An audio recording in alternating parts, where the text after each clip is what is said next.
नमस्कार, एक नई वीडियो में आपका फिर से बहुत-बहुत स्वागत है। तो पिछले कल हमने पार्ट में देखा था कि जो धनी है वो अपने पिताजी के पास पहुंचता है और वहां पर आश्रम में धनी पाता है कि उसके पिताजी जो है चरखे पर सूत काट रहे हैं। तो पार्ट में आगे क्या होता है वो हम आज की वीडियो में देखेंगे।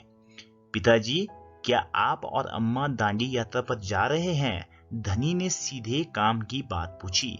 मैं जा रहा हूँ, तुम और अम्मा यही रहोगे। मैं भी आपके साथ चल रहा हूँ, धनी कहता है। बेकार की बात मत करो धनी, बेकार यानी फालतू की बात मत करो। तुम इतना लंबा नहीं चल पाओगे, आश्रम के नौजवान ही जा रहे हैं। धनी ने हठ पकड़ ली, हठ यानी जिद पकड़ ली उसने। मैं 9 साल का हूं और आपसे तेज दौड़ सकता हूं।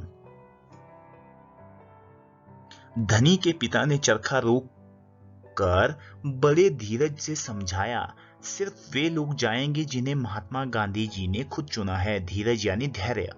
ठीक है, मैं उन्हीं से बात करूंगा, वह जरूर हाँ कहेंगे, धनी खड़े होकर बोला और वहां से चल दिया।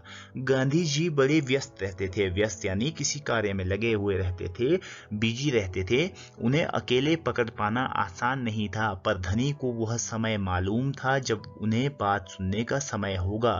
रोज सुबह वह आश्रम में पैदल घूमते थे। अगले दिन जैसे ही सूरज निकला, धनी बिस्तर छोड़कर गांधी जी को ढूंढने निकला। वे गौशाला में गायों को देख रहे थे, गौशाला गायों के रहने का स्थान। फिर वह सब्जी के बगीचे में मटर और बंद गोभी देखते हुए बिंदा से बात करने लगे। धनी और बिन्नी लगातार उनके पीछे पीछे चल रहे थे। अंत में गांधी जी अपनी झोंपड़ी की ओर चले, झोंपड़ी यानी कुटिया की ओर चले। बरामदे में चरखे के पास बैठकर उन्होंने धनी को पुकारा, यहाँ आओ बेटा। धनी दौड़कर उनके पास पहुंचा। बिन्नी भी साथ में कूदती हुई आई। तुम्हारा क्या नाम है बेटा? धनी, बापू। और यह तुम्हारी बकरी है?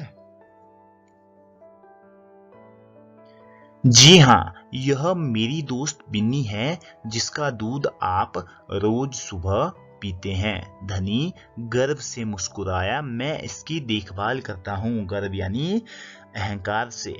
बहुत अच्छा, गांधी जी ने हाथ हिलाकर कहा। अब यह बताओ धनी कि तुम और बिन्नी सुबह से मेरे पीछे क्यों घूम रहे हो?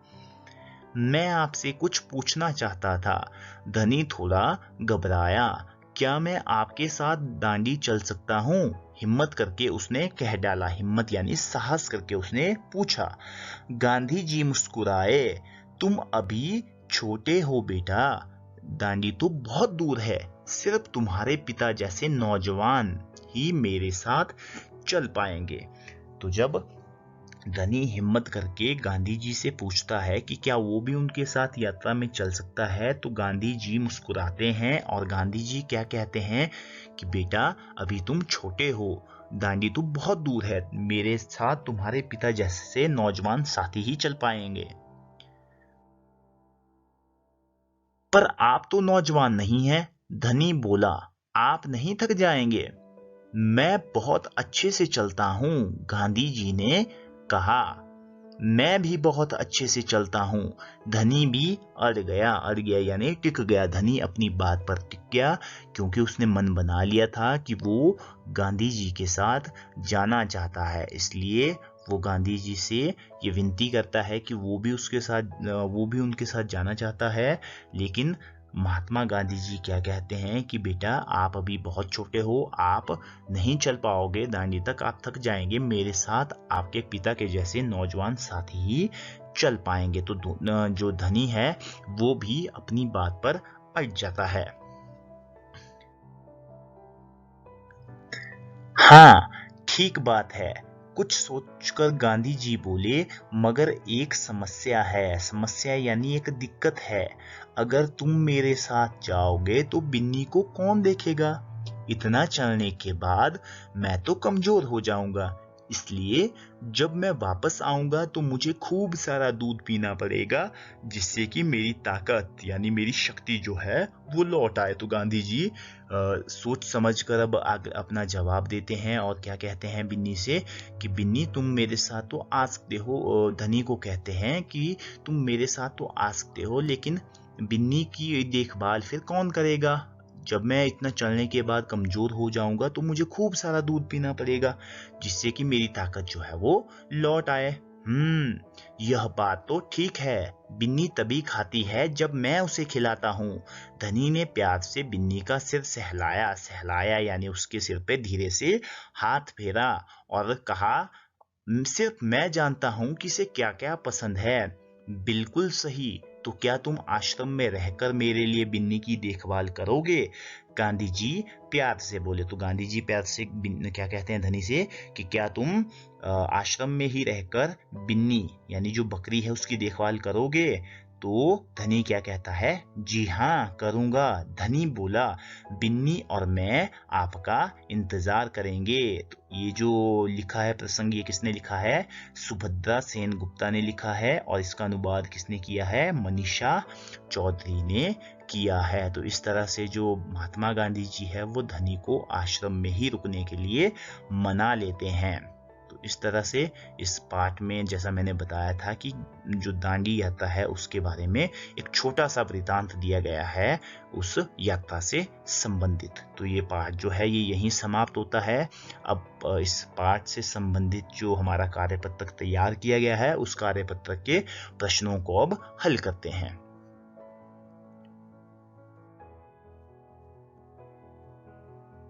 तो हमारा जो प्रश्न नंबर 1 है वो क्या है? धनी यात्रा पर जाने के लिए उत्सुक क्यों था? तो धनी यात्रा पर जाने के लिए उत्सुक क्यों था? धनी यात्रा पर जाने के लिए इसीलिए उत्सुक था क्योंकि वह देश की स्वतंत्रता की लड़ाई में अपना सहयोग देना चाहता था। वह गांधी जी को अपना सहयोग देना चाहता था, वो गांधी जी की भी हेल्प करना चाहता था और देश की आजादी की लड़ाई में भी अपना योगदान देना चाहता था। गांधी जी ने धनी को न जाने के लिए कैसे मनाया? गांधी जी ने धनी से कहा कि वह उनके लिए बिन्नी की देखभाल करे। जब वह यात्रा से लौटकर आएंगे तो बिन्नी का दूध पीकर खुद को ताकतवर महसूस करेंगे। धनी को गांधी जी की बात जंच गई और वो वहीं रुक गया। गांधी जी ने धनी से कहा कि वह उनके लिए बिन्नी की देखभाल के लिए रुक जाए ताकि जब वह दांडी से लौट कर आए तो बिन्नी का दूध पीकर ताकतवर महसूस करे। तुम खूब सारी ताकत और अच्छी सेहत के लिए क्या क्या खाओगे पियोगे? तो क्या क्या चीजें? जैसे खाएंगे अंकुरित दाल, पिएंगे मीठा दूध, और यहाँ पर दाल होगा, ठीक है, दाल, साग, हरी सब्जियां, मक्की की रोटी आदि ये चीजें हम खाएंगे, ठीक है। उसके बाद हमारा प्रश्न नंबर 2 जो है वो क्या है? धनी की माँ चूल्हा फूंक रही थी। धनी की माँ खाना पकाने के लिए चूल्हे का इस्तेमाल करती थी। नीचे कुछ चित्र बने हैं, इनके नाम पता करो और लिखो इनमें कौन कौन से ईंधन का इस्तेमाल किया जाता है।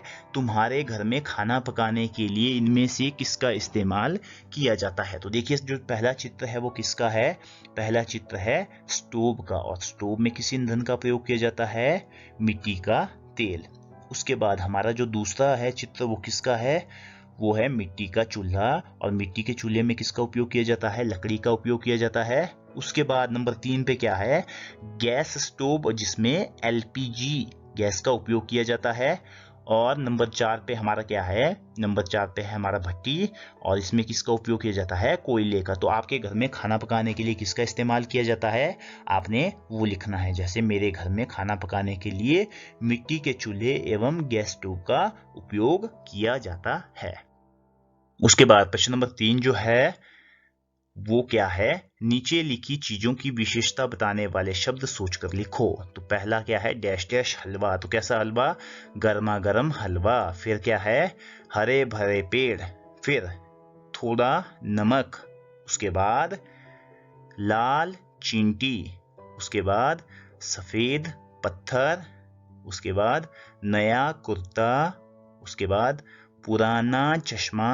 उसके बाद ऊंचा झंडा। ठीक है, ये जो लाल रंग से जो शब्द लिखे गए हैं ये इन शब्दों की क्या बता रहे हैं? विशेषता बता रहे हैं। तो तो इस तरह से जो वीडियो है ये यहीं समाप्त होती है। उम्मीद करता हूँ आपको वीडियो पसंद आई होगी। आपका वीडियो को देखने के लिए बहुत बहुत धन्यवाद, बहुत बहुत आभार। जय हिंद, जय हिमाचल।